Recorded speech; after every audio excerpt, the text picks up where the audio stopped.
Good morning everybody. तो पिछले video में हमने देखा था कि हम किसी भी सेंटेंस को एक्टिव से पैसिव में किन स्थितियों में चेंज कर सकते हैं। वहाँ वर्ब होना चाहिए, ऑब्जेक्ट होना चाहिए, ऑब्जेक्ट के रूप में इनडायरेक्ट या डायरेक्ट ऑब्जेक्ट होना चाहिए। आज हम उसे प्रैक्टिस में लेके आ रहे हैं। हम कैसे सिंपल सेंटेंसेस को नेगेटिव, इंटरोगेटिव और डबल इंटरोगेटिव सेंटेंसेस को पैसिव में चेंज करते हैं। आज के वीडियो में हम लोग उसके बारे में बात करने वाले हैं। And in the last of the video अगर एक सेंटेंस में कई सारे ऑब्जेक्ट्स हो जाएं तो हम उसे किस तरीके से डील करेंगे while converting that into passive. Please video को लास्ट तक जरूर देखिएगा। Here we go. Thank you.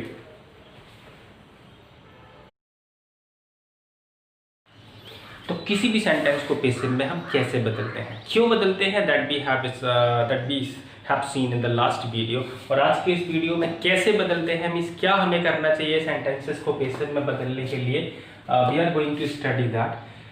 Suppose there is a sentence, he has seen this movie. Suppose if this sentence has to be changed, तो पिछले video को अगर मैं थोड़ा सा भी रेफर करूं तो उस रेफरेंस में the first thing the students would have to concentrate upon whether this sentence can be converted into passive or not. Whether this can be converted into passive or not depends upon three particular things. कि verb होना चाहिए, there is an action verb, object होना चाहिए, this movie is an object. Verb के बाद जितने भी words होते हैं सारे के सारे ऑब्जेक्ट्स होते हैं। That object must belong to either indirect और डायरेक्ट ऑब्जेक्ट कैटेगरी। सो ये इनडायरेक्ट और डायरेक्ट ऑब्जेक्ट से बिलोंग भी कर रहा है, ये डायरेक्ट ऑब्जेक्ट है। पैसिव बदलने के लिए हमें क्या करना पड़ेगा, सबसे पहले हम ऑब्जेक्ट आगे लेके आएंगे। सब्जेक्ट क्या होता है, सब्जेक्ट की क्या वैल्यू है सेंटेंस में, ये पैसिव का जो फर्स्ट पार्ट है उसमें पैसिव वीडियोज का जो फर्स्ट पार्ट है बिल्कुल उसमें दिया हुआ है कि सेंटेंस में सब्जेक्ट की क्या डेफिनेशन है। प्लीज आप उसको रेफर जरूर करें।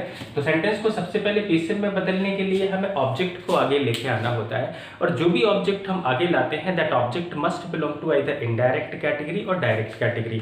मैं अभी ये बात मैं बताता हूँ कि अगर दोनों ऑब्जेक्ट आ जाए तो हमें क्या करना है। राइट, अगर चूंकि यहाँ तो सिंगल ही ऑब्जेक्ट है तो हम डायरेक्ट ऑब्जेक्ट को ही आगे ले आएंगे, और सिर्फ डायरेक्ट और इनडायरेक्ट ऑब्जेक्ट को ही आगे लाया जा सकता है और दूसरे ऑब्जेक्ट्स को नहीं।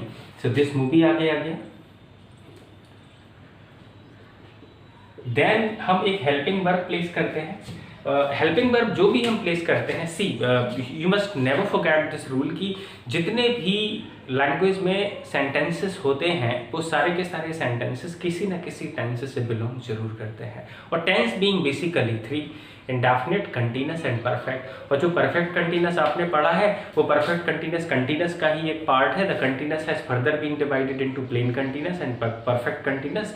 दोनों में क्या डिफरेंस है, वो सिर्फ इतना डिफरेंस है कि प्लेन कंटीन्यूअस जहां वर्ब की सिर्फ कंसिस्टेंसी को बताता है, वहीं परफेक्ट कंटीन्यूअस हमें ये बता देता है कि काम तो अभी भी कंसिस्टेंसी से चल रहा है बट वो कितनी देर से चल रहा है। Only this is known in perfect continuous. So दूसरे नंबर पे हमें सेंटेंस की हेल्पिंग वर्ब प्लेस करना पड़ती है। उसके लिए सेंटेंस का टेंस आपको आइडेंटिफाई करना पड़ेगा। टेंस कौन सा है, ये परफेक्ट है, और परफेक्ट सेंटेंस पे अगर किसी परफेक्ट को हम पैसिव में चेंज कर रहे हैं तो उसकी हेल्पिंग वर्ब्स ये हो जाती है particularly according to the time, present, past and future. Like यहाँ प्रेजेंट की बात हो रही है तो द मूवी हैज बीन।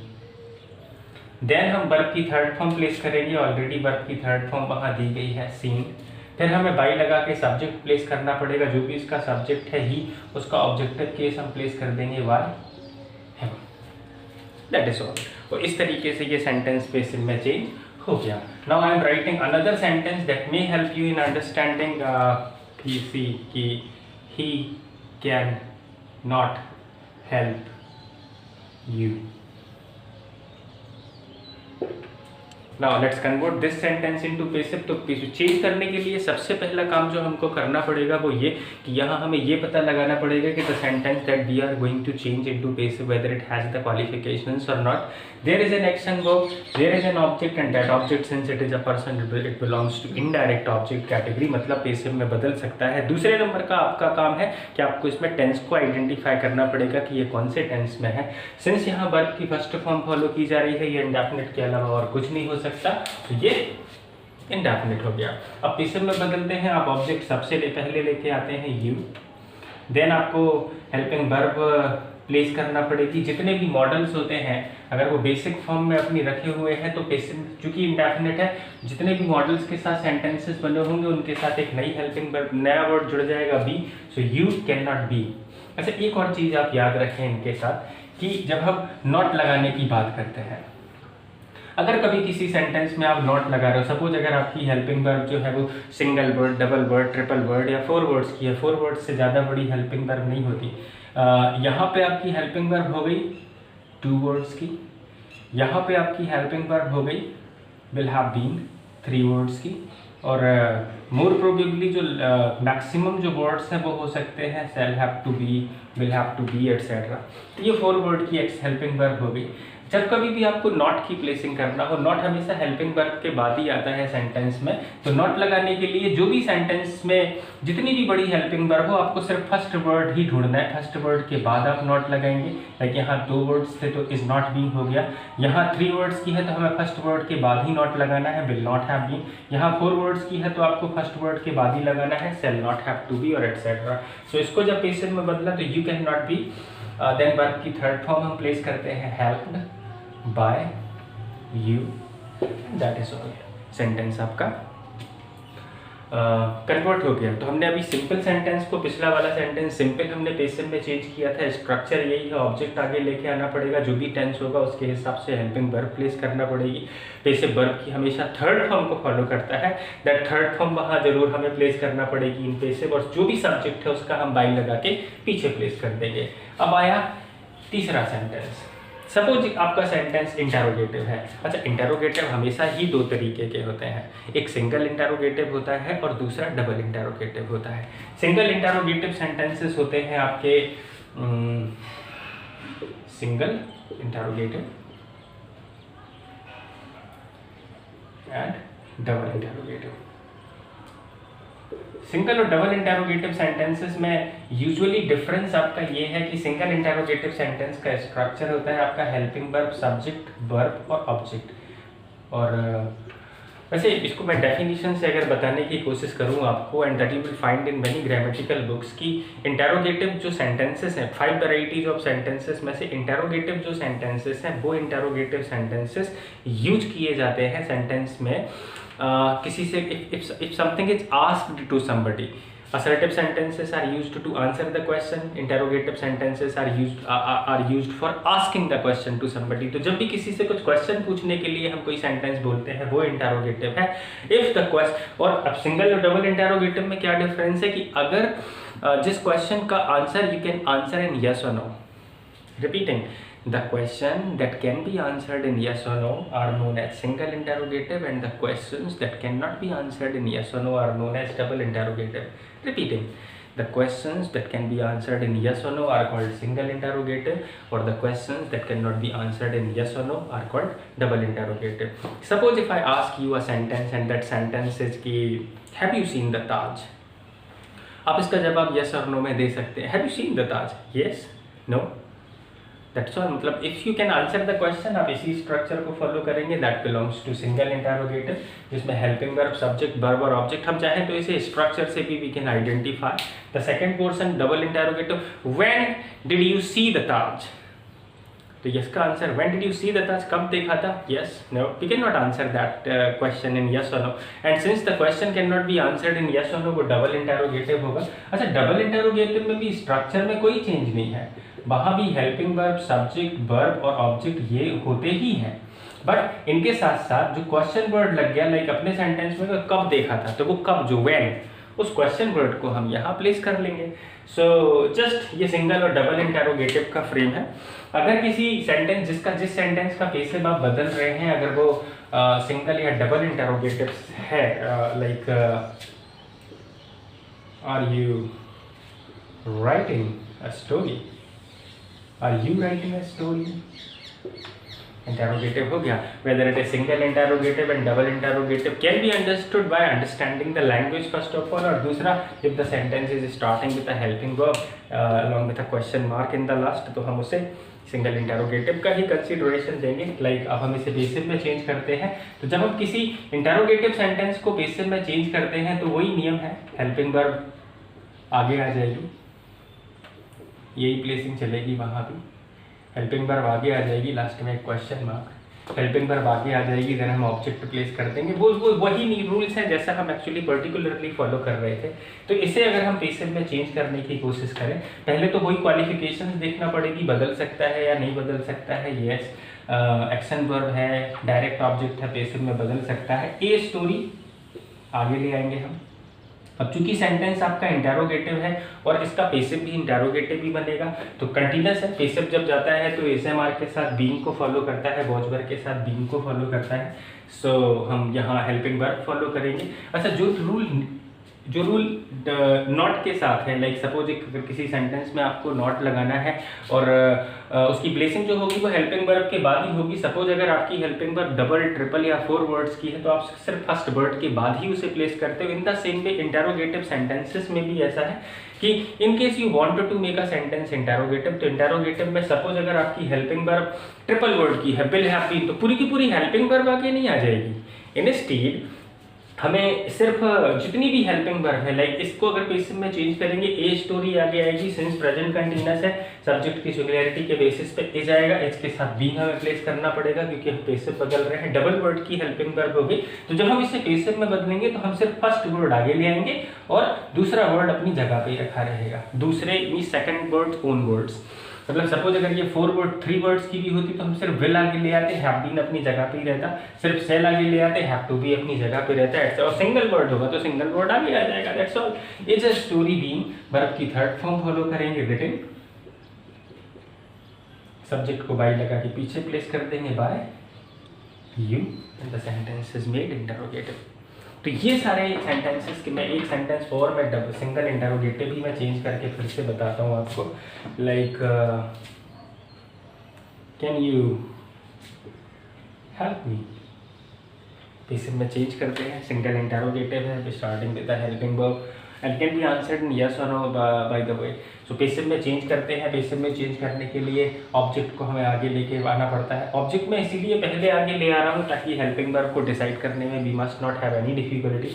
आई हो जाएगा, मी जब आगे आएगा।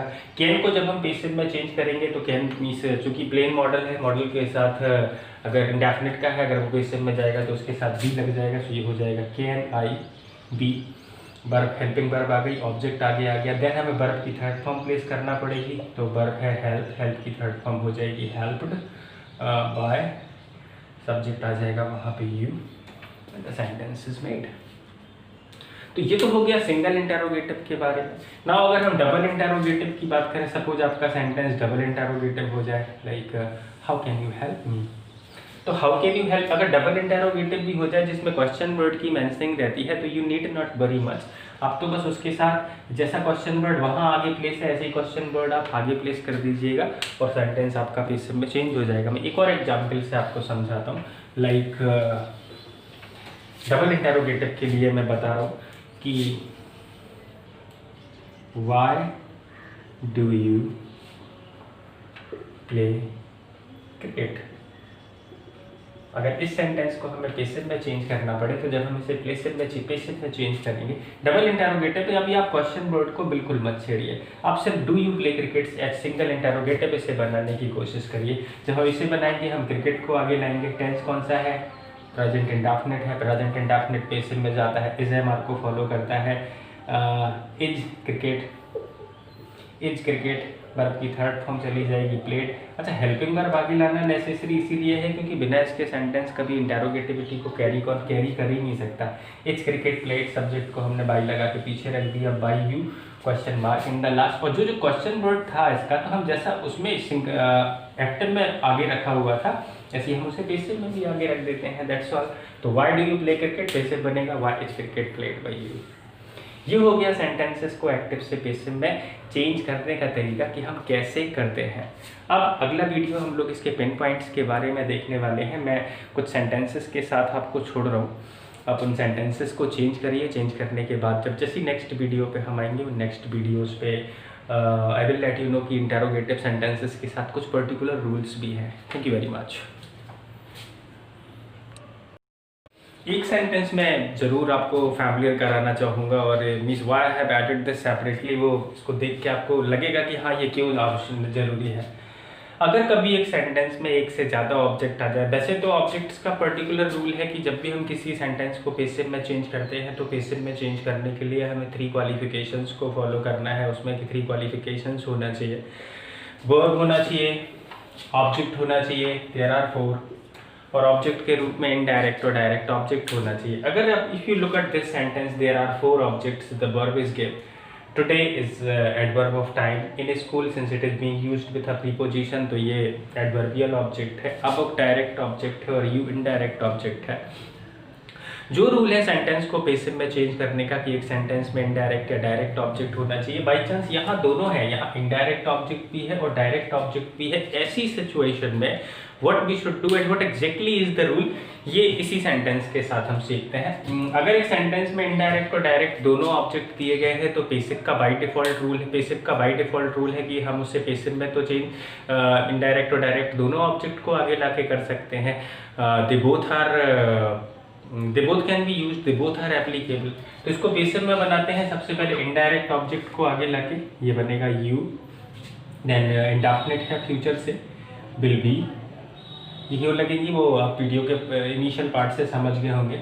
वर्ब की थर्ड फॉर्म यहाँ फॉलो होगी। और अब यहाँ बात कर रहे हैं हम पोजीशन ऑफ ऑब्जेक्ट की, पोजीशन ऑफ ऑब्जेक्ट की। जब भी हम किसी सेंटेंस में, ये बड़ा इम्पोर्टेंट एक एक्सरसाइज भी है। और क्यों ये एक इम्पोर्टेंट एक्सरसाइज है? क्योंकि एक सेंटेंस में एक से ज़्यादा ऑब्जेक्ट्स भी हो सकते हैं। जब भी हम सेंटेंस में वर्ड्स की प्लेसिंग करते हैं तो वो प्लेसिंग आपका हर सेंटेंस का अपना एक पर्टिकुलर स्ट्रक्चर है। Subject, helping verb, verb object, assertive का स्ट्रक्चर है। Interrogate, helping verb, subject, verb object. Interrogative sentence का स्ट्रक्चर है वर्ब की फर्स्ट फॉर्म प्लस ऑब्जेक्ट। कहीं भी अपन को ये नहीं बताया गया कि हमें ऑब्जेक्ट की प्लेसिंग कैसे करना है। तो यहाँ हम पोजीशन ऑफ ऑब्जेक्ट सीखते हैं। और पोजीशन ऑफ ऑब्जेक्ट समझने के लिए अब जस्ट अगर पिछले वाले वीडियो पे क्लिक करेंगे जहाँ मैंने ऑब्जेक्ट्स की वेराइटीज आपको बताई हैं कि 6 varieties of objects are there. मतलब अगर कभी कोई वर्ड ऑब्जेक्ट का काम कर रहा है तो वो 6 कैटेगरीज में कैटेगराइज किया जाता है। बीइंग, अगर कोई पर्सन ऑब्जेक्ट का काम कर रहा है तो वो इनडायरेक्ट ऑब्जेक्ट, अगर कोई थिंग ऑब्जेक्ट का काम कर रही है तो वो डायरेक्ट ऑब्जेक्ट। तीसरा एडवर्ब ऑफ मैनर है। फोर्थ नंबर है एडवर्बियल ऑब्जेक्ट। अगर पर्सन और थिंग के साथ कोई प्रीपोजिशन लगा है तो वो एडवर्बियल ऑब्जेक्ट है। देन एडवर्ब ऑफ प्लेस आता है और सबसे लास्ट में हम एडवर्ब ऑफ टाइम को प्लेस करते हैं। ये सिर्फ एक ऑर्डर में लिखा ही नहीं है, बल्कि अगर आपको कभी ऑब्जेक्ट्स को अरेंज करना पड़े तो ये ऑब्जेक्ट्स का ऑर्डर भी है। तो अगर इस सेंटेंस को हम पेसिव में बदलेंगे तो एक तो हम यू को आगे ले आए। अब हमारे पास a book, in school, today, इस हिसाब से 3 ऑब्जेक्ट ये बचे हैं और एक ऑब्जेक्ट ये पीछे पहुंच जाएगा बाय हम, क्योंकि हम सब्जेक्ट को यूजुअली पेसिव में बाय लगा के पीछे प्लेस कर देते हैं। तो अब अगर इन 4 ऑब्जेक्ट्स को हमें यहाँ प्लेस करना पड़े तो हम कैसे प्लेस करेंगे? क्या ये in school, a book, by him, today कुछ भी तरीके से प्लेस कर देना, उसका एक अपना ऑर्डर है। लेकिन इन सारे के सारे ऑब्जेक्ट्स में से 1 2 3 4, फोर्थ इज दिस, इन सारे ऑब्जेक्ट्स में से is there any indirect object? Indirect object वो होता है जो पर्सन होते हैं। बाय द वे यहाँ और यहाँ पर्सन तो है हिम, लेकिन वो प्रीपोजिशन के साथ है। और अगर कभी पर्सन और थिंग प्रीपोजिशन के साथ होती है तो वो इनडायरेक्ट और डायरेक्ट ऑब्जेक्ट ना होकर एडवर्बियल हो जाती है। तो is there any indirect object being a person? A book, in school, by him, today नहीं है। Is there anything direct object बिना प्रीपोजिशन के? यस, अ बुक है ना। तो सबसे पहले यहाँ अ बुक आएगी, क्योंकि यूजुअली जो ऑर्डर है उसमें सबसे पहले हम इनडायरेक्ट ऑब्जेक्ट को प्लेस करते हैं, फिर डायरेक्ट ऑब्जेक्ट, फिर एडवर्ब ऑफ मैनर, फिर एडवर्बियल ऑब्जेक्ट, फिर एडवर्ब ऑफ प्लेस और सबसे लास्ट में एडवर्ब ऑफ टाइम। अब बुक हो गया। इसके बाद हम एडवर्ब ऑफ मैनर प्लेस करते हैं। तो is there adverb of manner? नहीं, ये पर्सन है प्रीपोजिशन के साथ, स्कूल है प्रीपोजिशन के साथ, दोनों एडवर्बियल हैं। टुडे एडवर्ब ऑफ टाइम है, तो ये दोनों, इसमें एडवर्ब ऑफ मैनर नहीं है। तो फिर एडवर्बियल ऑब्जेक्ट है 2 हैं। हम इसे चाहें तो बाय हिम, इन स्कूल ऐसे भी हम इसे प्लेस कर दें, और हम इसे ऐसे भी प्लेस कर दें कि इन स्कूल बाय हिम, तब भी ये सेंटेंस सही ही रहेगा। और सबसे लास्ट में हम टुडे प्लेस कर देंगे। दैट्स ऑल, द सेंटेंस इस तरीके से डिजाइन हो जाएगा। तो यहाँ समझने की बात ये है कि अगर एक सेंटेंस में इनडायरेक्ट और डायरेक्ट दोनों ऑब्जेक्ट दिए गए हैं, तो हम उसे इनडायरेक्ट और डायरेक्ट दोनों ऑब्जेक्ट की कैटेगरी से बना सकते हैं। हमने यहाँ एक सेंटेंस बना दिया यू को आगे लाके, और यू को आगे लाके जब हमने सेंटेंस बनाया तो क्या नियम हमने फॉलो किए वो आपने देख लिया। मतलब यहाँ इनडायरेक्ट और डायरेक्ट में से हमने प्रायोरिटी दे दी इनडायरेक्ट ऑब्जेक्ट को। दूसरे नंबर पर हम इसे डायरेक्ट ऑब्जेक्ट से, क्योंकि वो भी एप्लीकेबल है, इनडायरेक्ट और डायरेक्ट दोनों ऑब्जेक्ट ही चाहिए। डायरेक्ट ऑब्जेक्ट आगे ले आते हैं, हम ले आए आगे a book, will be given। अब ये यहाँ तक तो हम पहुँच गए, बाकी अब यहाँ ए बुक यहाँ से हट गया, बाकी ऑब्जेक्ट बचे you in school, by him और टुडे। ये तो अभी भी वही है, ये तो पहले पीछे जाएगा तो बाय हिम बनेगी। You indirect object, by him adverbial object, in school adverbial object, today adverb of place.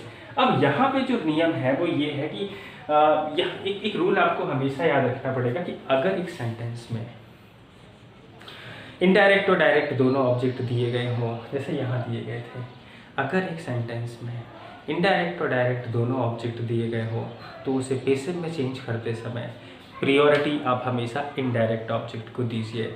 क्यों आप इनडायरेक्ट ऑब्जेक्ट को प्रायोरिटी दीजिए? क्योंकि यही रूल है। हालांकि ऐसा नहीं है कि उसे डायरेक्ट ऑब्जेक्ट से नहीं बनाया जा सकता, it can be made. Like हमने पहली बार उसे इनडायरेक्ट ऑब्जेक्ट से फॉलो कर लिया, दूसरी जगह हम उसे डायरेक्ट ऑब्जेक्ट को लेके आगे बना रहे हैं, लेकिन हम कहीं ना कहीं सेकंड सेंटेंस में रूल को ब्रेक कर रहे हैं। Rule by we are breaking, क्योंकि अगर एक सेंटेंस में इनडायरेक्ट और डायरेक्ट दोनों ऑब्जेक्ट दिए गए हैं तो प्रायोरिटी हमेशा इनडायरेक्ट ऑब्जेक्ट को दी जाना चाहिए। आपने उसे प्रायोरिटी ना देके किसको प्रायोरिटी दे दी? डायरेक्ट ऑब्जेक्ट को। तो ऐसी स्थिति में क्या होगा, ये करना पड़ेगा आपका कि जो इनडायरेक्ट ऑब्जेक्ट छोड़ के आप डायरेक्ट ऑब्जेक्ट को आपने प्रायोरिटी दे दी, तो आपने कहीं ना कहीं रूल तो ब्रेक किया है वॉइस का। तो ऐसी स्थिति में हम क्या करेंगे कि जो इनडायरेक्ट ऑब्जेक्ट आप छोड़ आए हैं उसे हम तुरंत एडवर्बियल में चेंज कर देंगे by placing to with that. Repeat कर रहा हूँ कि अगर एक सेंटेंस में इनडायरेक्ट और डायरेक्ट दोनों ऑब्जेक्ट दिए गए हैं तो प्रायोरिटी हमेशा इनडायरेक्ट ऑब्जेक्ट को दी जाना चाहिए। और अगर आपने इनडायरेक्ट ऑब्जेक्ट को प्रायोरिटी ना देके डायरेक्ट को प्रायोरिटी दे दी, तो जो इनडायरेक्ट ऑब्जेक्ट आप जिस इनडायरेक्ट ऑब्जेक्ट को आप रूल ब्रेक करके छोड़ आए हैं उसे आपको वर्ब के तुरंत बाद एडवर्बियल ऑब्जेक्ट के रूप में बाय प्लेसिंग टू मेंटेन करना पड़ेगा, क्योंकि आपने रूल तो ब्रेक किया। और अगर आप एडवर्बियल इनडायरेक्ट और डायरेक्ट में से सीधे इनडायरेक्ट को प्रायोरिटी देते हो, if you abide by the rule, if you go with the rule, तो फिर आपको कोई चेंज करने की जरूरत नहीं है। सो टू यू, बाकी जैसा है हम उसको ऐसे का ऐसा प्लेस कर लेते हैं, बाय हिम इन स्कूल या इन स्कूल बाय हिम।